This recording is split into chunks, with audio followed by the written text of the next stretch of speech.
तुमसे मिलने आई। अफसोस करना है? मैं जब भी कहूंगी आई लव यू कहूंगी, आई लव यू के सिवा कुछ नहीं कहूंगी। इतनी हेल्प की मेरी। व्हिटनी एलिजाबेथ ह्यूस्टन का जन्म 19 अगस्त 1963 को न्यूयॉर्क के न्यू जर्सी में हुआ था। व्हिटनी की मदर एमिली ह्यूस्टन एक गॉस्पेल सिंगर थी और ड्रिंकर सिंगर का भी एक हिस्सा थी। व्हिटनी के फादर जॉन रसेल ह्यूस्टन एक एक्स आर्मी सर्विसमैन थे। व्हिटनी के बड़े भाई एक सॉन्ग राइटर थे और उनके जो दूसरे भाई थे ना, वो एक बास्केटबॉल प्लेयर के साथ साथ एक सिंगर भी थे। व्हिटनी की फैमिली में ज्यादातर लोग जो थे वो फेमस सिंगर्स थे और उन्हीं चीजों से इंस्पायर होकर व्हिटनी ने भी ना सिंगिंग लाइन में अपना इंटरेस्ट दिखाना शुरू कर दिया। ह्यूस्टन ने सिर्फ 5 साल की उम्र में चर्च में गाना गाना शुरू कर दिया और 11 साल तक पहुंचते पहुंचते उन्होंने पियानो बजाना भी सीख लिया। उसके साथ साथ व्हिटनी ने 11 साल की उम्र में ही चर्च में ना एज अ सोलोइस्ट परफॉर्म करना भी शुरू कर दिया। व्हिटनी ने अपना पूरा बचपन अपनी माँ से सिंगिंग सीखने में बिताया। सिर्फ 14 साल की उम्र में ही व्हिटनी ने अपनी माँ के साथ ना न्यूयॉर्क के कैबरे क्लब में एज अ बैकग्राउंड सिंगर गाना गाना शुरू किया और वहीं पर व्हिटनी की माँ ने उन्हें इनकरेज किया एज अ लीड सिंगर गाने के लिए। उसके बाद व्हिटनी ने मैनहट्टन टाउन में ना एक सोलो लीड परफॉर्मेंस दिया, जहां वो कई सारे बड़े बड़े सॉन्ग प्रोड्यूसर्स की नजरों में आई, जैसे कि माइकल जैगर और पॉला जैबरा। साल 1980 तक व्हिटनी ने खान और लू रॉल्स के ना एल्बम में अपनी आवाज एज अ बैकग्राउंड सिंगर दी और उसी साल वो ह्यूस्टन रॉबिन क्रॉफोर्ड से मिली। दोनों as counsellors youth summer camp में काम करते थे। टाइम के गुजरने के साथ साथ व्हिटनी और रॉबिन दोनों ही काफी अच्छे दोस्त बन गए। व्हिटनी का फैशन मॉडलिंग में भी काफी ज्यादा इंटरेस्ट था, तो एक दिन व्हिटनी को ना एक फोटोग्राफर ने देखा और उन्हें फैशन मॉडलिंग में जाने के लिए प्रेरित किया। वो फोटोग्राफर ना ह्यूस्टन और उसकी माँ को ना एक परफॉर्मेंस के टाइम पर फिल्म कर रहा था। बाद में ह्यूस्टन ने फैशन मॉडलिंग में भी अपना कदम रखा और वहाँ पर भी उन्होंने कई झंडे गाड़ दिए। व्हिटनी पहली ऐसी सिंगर बनी जो एक फैशन मॉडलिंग कवर में फीचर हुई थी। साथ ही वो अलग अलग मैगजीन्स में भी फीचर होने लगी थी, जैसे कि ग्लैमर, कॉस्मोपॉलिटन और यंग मिस। व्हिटनी के ब्यूटीफुल फेस और उनकी अट्रैक्टिव पर्सनालिटी की वजह से ना वो एक काफी फेमस टीन मॉडल बन गई थी। उन दिनों व्हिटनी को कई सारे बड़े बड़े म्यूजिक के ऑफर्स भी आने लग गए थे, लेकिन उनकी माँ ने ना उन ऑफर्स को रिजेक्ट कर दिया था, क्योंकि वो चाहती थी कि व्हिटनी पहले ना अपनी पढ़ाई खत्म करे और बाद में म्यूजिक इंडस्ट्री में अपना काम करे। साल 1982 में व्हिटनी ने ना तारा प्रोडक्शन के साथ कॉन्ट्रैक्ट जो था वो साइन कर लिया और जीन हार्वी को एज अ मैनेजर भी हायर कर लिया। उन्हीं के साथ व्हिटनी ने बाद में अपना रिकॉर्डिंग करियर आगे बढ़ाया और उस वक्त के फेमस प्रोड्यूसर्स जैसे कि माइकल बाइनहॉर्न, बिल लासवेल और मार्टिन बीसी के साथ भी ना उन्होंने काम किया और एक सक्सेसफुल सिंगर बनने की राह पर निकल पड़ी।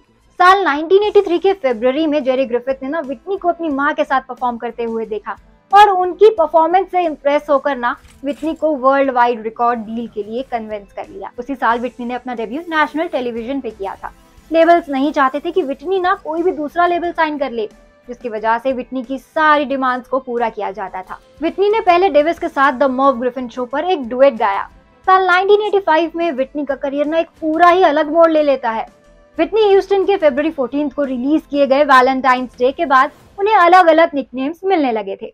व्हिटनी ह्यूस्टन को अलग प्रोडक्शन हाउस से ना ऑफर्स भी आने लगे थे और वो प्रोड्यूसर्स जो थे ना वो व्हिटनी की सारी डिमांड्स को पूरा करने के लिए भी तैयार थे। व्हिटनी उन दिनों एक काफी सक्सेसफुल और काफी फेमस सिंगर बन चुकी थी। साथ ही साथ वो फिल्म और फैशन मॉडलिंग में भी ना अच्छी तरह से ग्रो करने लगी थी। व्हिटनी ने कई सारी मूवीज में भी काम किया और कई बार लाइव परफॉर्मेंस भी किए, जहां पर उन्हें देखने के लिए ना दूर दूर से उनके फैंस आते थे। व्हिटनी ने आगे चलकर कई सारे सिंगिंग रियलिटी शोज में भी एज अ जज काम किया। व्हिटनी ने अपना नाम बिलबोर्ड लिस्ट में टॉप पर दर्ज किया और उस टाइम व्हिटनी के बराबरी का ना कोई भी सिंगर नहीं था। साल 1986 में मार्च 8 को व्हिटनी बिलबोर्ड लिस्ट में ना टॉप 200 में आई और पूरे 14 वीक्स तक वो बिलबोर्ड लिस्ट में ना टॉप पर ही रही। साल 1986 में व्हिटनी को 3 ग्रैमी अवार्ड्स के लिए ना नॉमिनेट किया गया था और उन्होंने अपना पहला Grammy award best female pop vocal performance के लिए जीता। ह्यूस्टन ने 7 अमेरिकन म्यूजिक अवार्ड्स जीते और MTV म्यूजिक अवार्ड भी जीता। साल 1989 में ह्यूस्टन ने एक फाउंडेशन क्रिएट किया जिसका नाम था व्हिटनी ह्यूस्टन फाउंडेशन और उस फाउंडेशन का काम बच्चों पर फोकस करने का था। ये फाउंडेशन गरीब बच्चों को एजुकेशन, फूड और शेल्टर देने पर फोकस किया करती थी। व्हिटनी ने आगे चलकर कई सारे फंड रेज किए और उनका ये काम देख कर ना उनके फैंस की संख्या भी और ज्यादा बढ़ गई। 11 सितंबर 2001 के टेररिस्ट अटैक के बाद व्हिटनी ने ना अपना एक सिंगल रिलीज किया और उसमें से जो भी पैसे उनको मिले ना वो सारे पैसे उन्होंने विक्टिम्स और फायर फाइटर्स की मदद के लिए लगा दिए।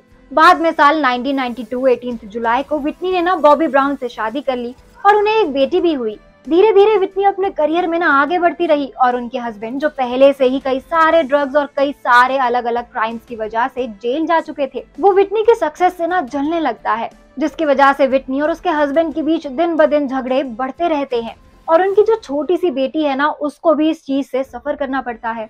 धीरे धीरे विटनी भी ना अपने डिप्रेशन से लड़ने के लिए अल्कोहल और ड्रग्स कंज्यूम करने लगती है और धीरे धीरे वो उन चीजों से अडिक्ट हो जाती है। ड्रग अडिक्ट होने के बाद विटनी का करियर भी ना डूबने लगता है, उन्हें प्रोड्यूसर्स इग्नोर करने लगते हैं और विटनी का बर्ताव भी ना बहुत ज्यादा बदल जाता है। विटनी अपने काम पे बिल्कुल भी फोकस नहीं कर पाती और धीरे धीरे उन्हें काम मिलना भी बंद हो जाता है।